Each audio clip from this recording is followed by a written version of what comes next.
ಚಲೋಯಾತ್ರೆಯನ್ನ BJP ಅವರು ಮಾಡಿದ್ರು. ಅವರು ನಮ್ಗೆ ಎನ್ಐಎ ತನಿಖೆ ಕೊಡಿ ಅಂತ ಆಗ್ರಹ ಮಾಡ್ತಾ ಇದ್ದಾರೆ. ಈಗ SIT ತನಿಖೆ ತೃಪ್ತಿಕರವಾಗಿಲ್ಲ, ಎನ್ಐಎ ತನಿಖೆ ಮಾಡಿ ಫಂಡ್ ಎಲ್ಲ ಹೊರಗಡೆಯಿಂದ ಬಂದಿದೆ, ಹಾಗಾಗಿ ಎನ್ಐಎ ತನಿಖೆ ಆದ್ರೆ ಸೂಕ್ತ ಆಗುತ್ತೆ ಅನ್ನೋದು ಮಾತನ್ನ ಹೇಳ್ತಾ ಇದ್ದಾರೆ. ಸರ್ಕಾರ ಆ ಬಗ್ಗೆ ಚಿಂತನೆ ನಡೆಸುತ್ತಾ ಅಲ್ಲ, ಮೊದಲನೇದಾಗಿ ತನಿಖೆ ಮಾಡಿರೋದು ತಪ್ಪು ಅಂತ ಬಿಜೆಪಿ ಅವರು ಪ್ರತಿದಿನ ಹೇಳಿಕೆಗಳನ್ನ ಬದಲಾವಣೆ ಮಾಡ್ತಾ ಇದ್ದಾರೆ.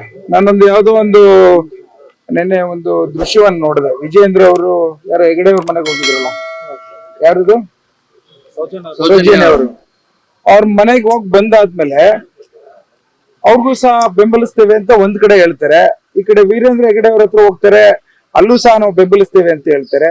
ಏನು ದ್ವಂದ್ವ ನೀತಿ ಇದು? ಕೌರವಂಗೂ ಭಾವ, ಪಾಂಡವರಿಗೂ ಭಾವ ಅಂತರ ನಡ್ಕೋತಾ ಇರೋಂಥದ್ದು ನನ್ಗೆ ಬಹಳಷ್ಟು ನನ್ಗೂನು ಗೊಂದಲ ಆಗೋಯ್ತು. ಇವತ್ತು ಧರ್ಮಸ್ಥಳದ ವಿಚಾರದಲ್ಲಿ ನಾನು ಪ್ರತಿ ಬಾರಿ ಹೇಳ್ತಾ ಇದ್ದೇನೆ, ಬಹಳಷ್ಟು ಜನ ಶಾಸಕರ ಆದಿಯಾಗಿ, ಕಾಂಗ್ರೆಸ್ಸಿನ ಶಾಸಕರ ಆದಿಯಾಗಿ ಬಿಜೆಪಿಯವ್ರಿಗಿಂತ ಭಕ್ತಾದಿಗಳು ಇದ್ದೇವೆ.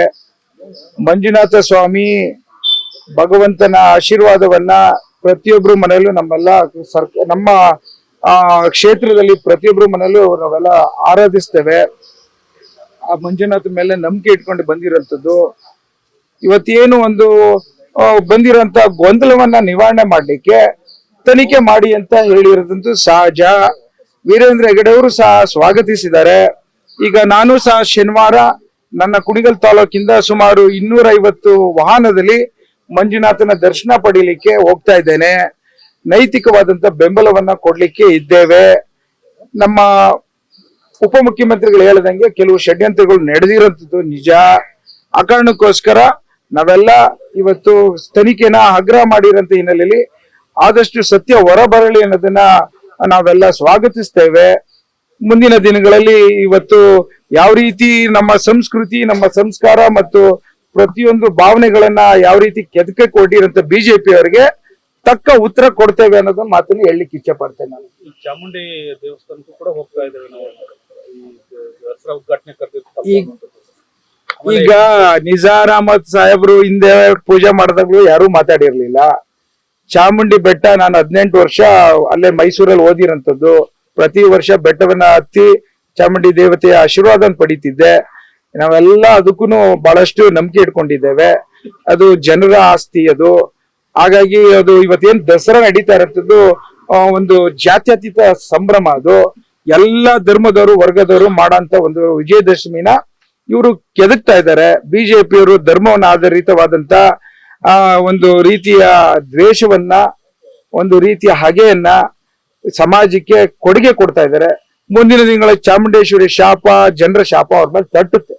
ಚಾಮುಂಡೇಶ್ವರಿ ತಾಯಿ ಶಾಪ ತಟ್ಟುತ್ತೆ ಅಂತ ಹೇಳ್ತಾರೆ 100%. ಇವಾಗ ನಾನ್ ಕಂಡಂತೆ ಬಹಳಷ್ಟು ಜನ ಬೇರೆ ಬೇರೆ ಸಮಾಜದವರೆಲ್ಲ ಬಂದು ಆಶೀರ್ವಾದ ಪಡ್ಕೊಂಡು ಹೋಗ್ತಿದ್ರಿ. ಇವ್ರು ಮಾಡ್ತಿರೋದು ಏನಂತಂದ್ರೆ ಎಲ್ಲರಿಗೂ ಒಂದು ರೀತಿ ಡಿಸ್ಟರ್ಬ್ ಮಾಡ್ತಾ ಇದಾರೆ. ನಾನು ಅವತ್ತಿಂದ ಹೇಳ್ತಾ ಇದ್ದೇನೆ, ಇದು ಚಾಮುಂಡೇಶ್ವರಿ ಯಾವ ರೀತಿ ನಾವುಗಳು ಭಕ್ತಾದಿಗಳು ಹೊರ ಧರ್ಮದವ್ರು ಬರ್ತಾರೆ, ಅದೇ ರೀತಿ ಮಸೀದಿಗಳು ನಾನು ಹೋಗೋದಿಲ್ವೇ, ನಾವೆಲ್ಲ ಹೋಗೋದಿಲ್ವೇ? ಇವತ್ತು ಮೊನ್ನೆ ಪ್ರಧಾನ ಮಂತ್ರಿಗಳು ನರೇಂದ್ರ ಮೋದಿ ಅವರು ಹೋಗಿ ಇನಾಗ್ರೇಟ್ ಮಾಡಿರೋಂಥ ದೃಶ್ಯಾವಳಿನ ನೋಡಿದೆ ನಾನು. ತಪ್ಪೇನು?